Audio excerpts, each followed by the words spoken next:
who will be the victor of the last round of Week 4 of MTGO Masters. They're both smiling now. Someone will be frowning soon. Based off of they can join me in the frowning club. That's right. That's right. Based off of Jake's hand here, Jake's hand looks pretty darn good. A little bit of interaction here. You got a Thought Siege. You got some top end with Shieldred, and Jarvis isn't careful with those lands there. That Magus of the Moon could be extremely problematic. Indeed, considering Jarvis doesn't have any mana dorks, no Wall of Roots, no Delighted Halfling, was going to squeak that Grief ahead of schedule, but that's not going to happen now because it was discarded by Thoughtseize. Got a couple of Yawgmoths that might be relevant later in the game, but it's looking a little difficult for Jarvis just based on this hand. It's a little slower than I think he anticipated.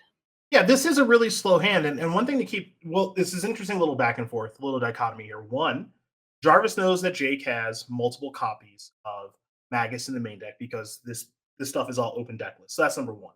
But number two, if you take a look at Jarvis's hand with these Yawgmoths, like you can get a basic swamp right now if you want to. But we've also seen Jarvis actively search up the surveil land. So you see the basic swamp found here via Verdant Catacombs as Jarvis falls down to 19. He has to be cognizant of the Magus of the Moon. Yeah. And he's done a decent enough job doing that. And the ability to put Grist on that young wolf is a pretty nice step in the right direction here in the mid. A nice 1-mana planeswalker we have here, or did. Yes, indeed. Did indeed. Yeah, like we both know how Agarth's Soul Cauldron is just a very strong card, and it's very heads up play from Jarvis just to get that swamps into play, just because Jake does have a couple of Magus of the Moons in his main board. He also has 2 Blood Moons in the sideboard as well, so very aggressively slanted towards the ramp players in the room, such as myself and Cedric.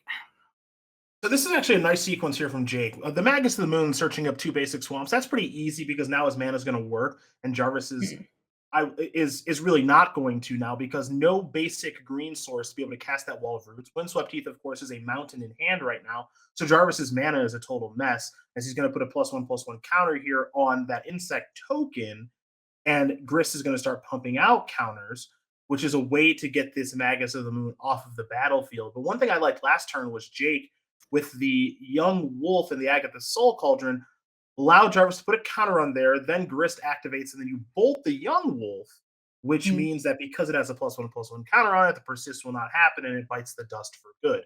So, just a little unique exchange between the two. Here comes Santa Claus. And here comes this Magus of the Moon. Looking to deal some damage here. Jarvis decides not to trade. And we'll see what the follow-up is. Yeah, and I like the no block there from Jarvis because you're going to play around something like a Not Dead After All or one of those style of effects. Your life total is pretty high, so you're not in a rush to start chump blocking or anything like that. And some things can just in general go wrong. And when you've got your opponent's mana base kind of messed up like this, Jake, I like the attack because you're signaling that you have that style of card, and Jarvis is saying, I can kind of play through this right now because my life total is so high. Absolutely. And unfortunately for Jarvis, his hand is looking a little bit gunked up. As you mentioned earlier, Cedric, there's just no green source in play here. So these Wall of Roots and Ignoble Hierarchs have been kind of sad in Jarvis's hand right now because I'm sure he would love to play the Yawgmoth if possible. And this is interesting here. We're going to have Shieldred's Edict. Make a token be sacrificed, which will allow. Oh, that was a really good draw. That's a nice draw. Yeah, that Orchestral Masters appears to be a really, really good draw here. Indeed. Let's see what Jarvis is going to do. Not that he can do a whole much. Hacking doesn't seem great. Just kind of waiting for that green source, to be honest. Yeah, now what's interesting is the last turn we saw Magus of the Moon willing to attack because the Agatha's Soul Cauldron was tapped. This time, the Eye of the Soul Cauldron is untapped. So if you do have that kind of block, cast not dead after all, that entire exchange, it's favorable here for Jarvis. So you're not going to Mm. see an attack this time around. Instead, we're just going to see Beardsley pass the turn back with access to that Orcish Bowmasters and the copy of Not Dead After All, while Jarvis draws a pretty useless Wooded Foothills. Just another mountain. And proving that Max of the Moon is actually doing quite a lot of work. Even though it was, I'm sure Jake curated his list towards, Tron and Amulet Titan. Doing a lot of damage against his Golgari Yawgmoth deck as well. All right, so now here's the Agatha Soul Cauldron activation. It's going to remove the Delighted Halfling that was milled from the, I'm going to say, Insect Grist. And now where's this +1/+1 counter going to attempt to go? Yeah. Got a few options here. Now, I suppose this is actually kind of interesting. Again, this is kind of learning with Agatha Soul Cauldron. So by exiling the Delighted Halfling, this thing can tap for black now to actually cast Yawgmoth. Yes. So not only is it a Grist, but now it's also Delighted Halfling, which allows you to play Yawgmoth and get that on the battlefield. Here Now comes we're the going to Orcish see Bowmasters. a response here with the Bowmasters. So Yeah. this game, even though Jarvis's lands aren't cooperating, he's still able to function thanks to the power of the Soul Cauldron. Yeah. Agatha Soul Cauldron's making a great impression of a mana rock right now.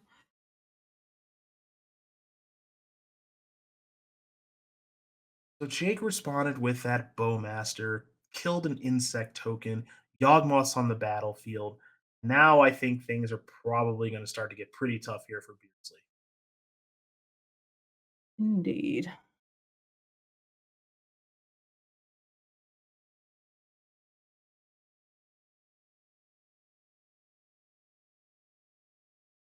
Jarvis needs to just like drawing a grist here would also be really nice. Being able just to deal with this Magus of the Moon just to free up his mana. But Yeah, also this is not dead after all as well. So but what I would say is right now, I would say that Jarvis has the upper hand. He's got the better Mm. battlefield because he has an active Yawgmoth and he has an active Soul Cauldron. He effectively has a Grist on the battlefield yeah. because of the Soul Cauldron and the token that's already acting as a Grist. And so it's not that the Magus is really inhibiting him, because if you look at what Jarvis's hand is, sure, it'd be Mm. nice to have Wall of Roots and Ignoble Hierarch on the battlefield, but it's not entirely necessary at this stage of things. So, if we had an advantage bar, if such a thing were to exist, I would say that, yeah, pretty heavy Okay. advantage here for Jarvis. And Jake agrees that it's going to concede the game right now. Interesting. Then we So, go into sorry. you're fine. We're going to just move on to the sideboards here a little bit. Again, both of these players kind of expected one another to play these decks. They talked about it during our little player conference right at the top. Jarvis was expecting Jake to play Rakdos Evoke, which, duh, he won a Pro Tour with it. So Yeah, I would too if absolutely. I were Jake. And then Jake had the expectation of Jarvis playing a decent amount of Yawgmoth recently. So to see him play that, especially when he's played it quite a bit previously, is not that big of a surprise either.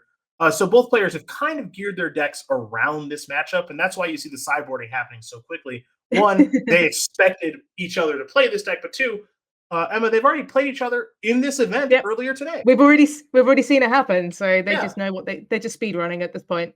Pretty much. They just want to jam. Now, you take a look at Jake's hand, and this is a quintessential scam hand. Very scam hand. Yeah, you've got your one lander, you've got your grief, you got your black card, you got your not Getting dead deja after all. vu. Yep. So Getting you've deja got all vu from the that. last round. Yeah. You've got the follow up thought seize if you wanna keep that card. Pick something Uh, else up. yeah. So Jake's hand is exactly where you want to be. Like he's gonna exile the Shielder. Not much of a surprise there, given how expensive it is. Yep. And we're And probably going the to take this grist as well. yeah, I mean That's Grist the is a first Grist is card. a Grist. I would if I'm Jake in this spot, once I take a look at the hand, I'm gonna just take the cheap cards. Yeah. So Young Wolf, Bite the Dust.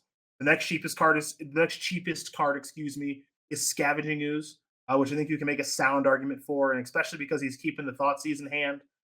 Grist will be next. Yeah.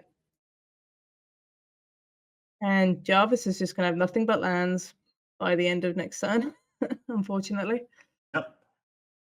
So this really comes down to, as Jarvis is going to think about, do I want to play Misty Rainforest or Blooming Marsh, which is, it's a decision worth at least thinking about here. Um, Absolutely.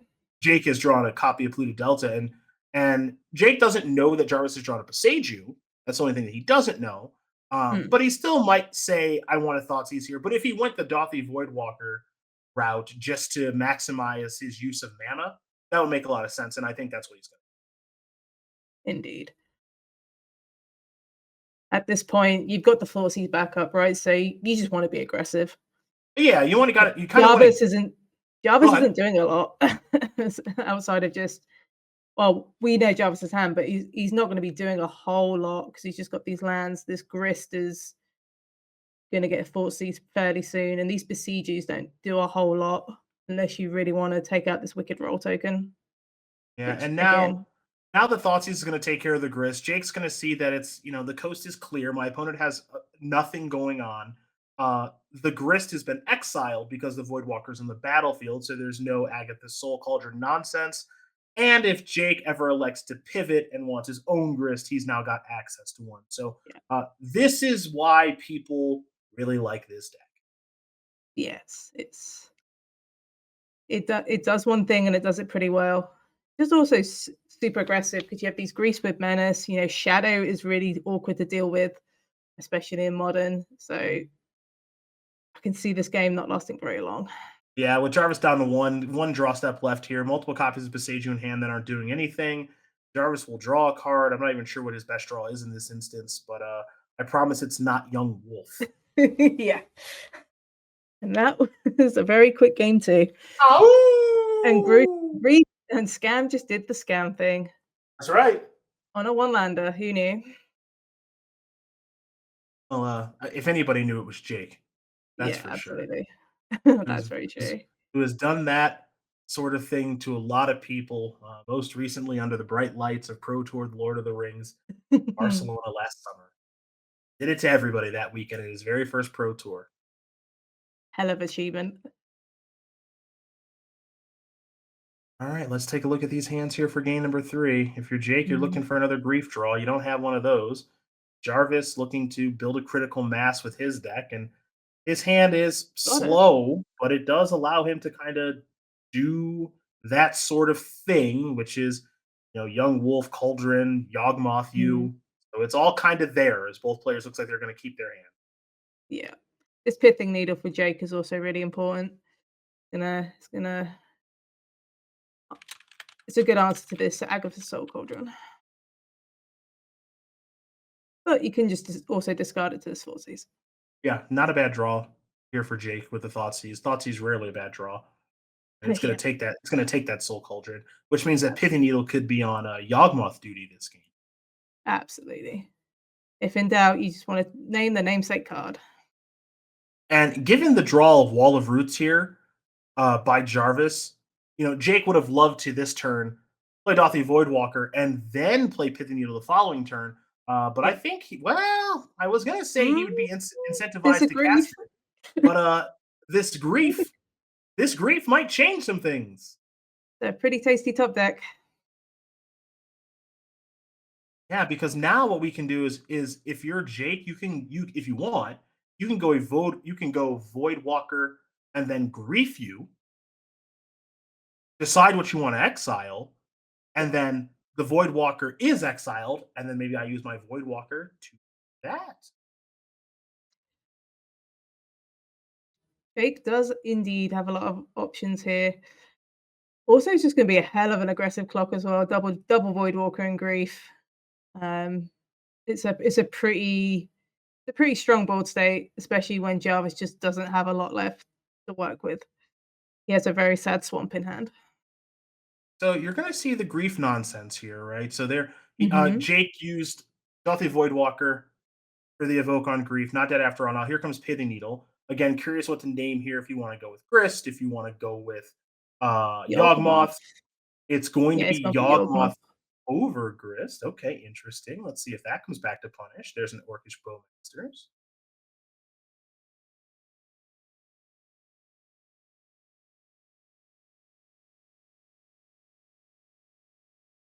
And Jarvis chips in for a whole 1 damage because he can.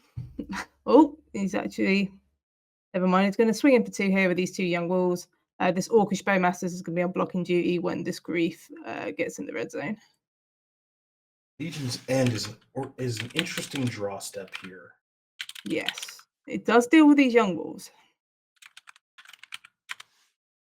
Now, one thing I'm checking here is with Orcish Bowmasters, deals 1 damage to any target.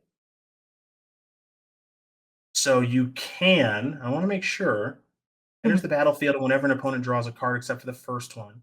We're supposed to deals 1 damage to any target. So you can target your own thing with Bowmaster. If you really wanted to.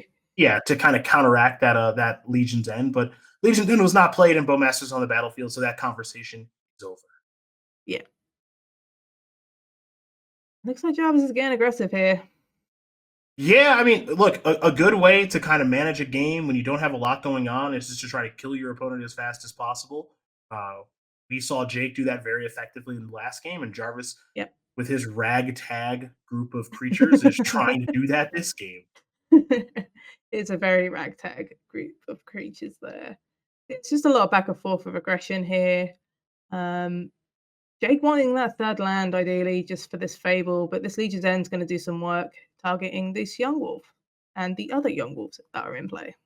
I think Jarvis is probably going to hurry up and grab a Dryad Arbor here because, again, we are racing, and it's actually going to be the Surveil land. Okay, so I will correct myself. He wants to improve his draw step instead of trying to race. I mean, for what it's worth, he'd be losing the race, so I understand why he did what he did, and now Catacombs is can get Dryad Arbor here. He can, but don't forget that right now, Jarvis is sitting at 8. There's a Grief and a Voidwalker, so that would be another 7. And then sacking the fetch land would bring him down to 1. So Jake is just going to keep on keeping on.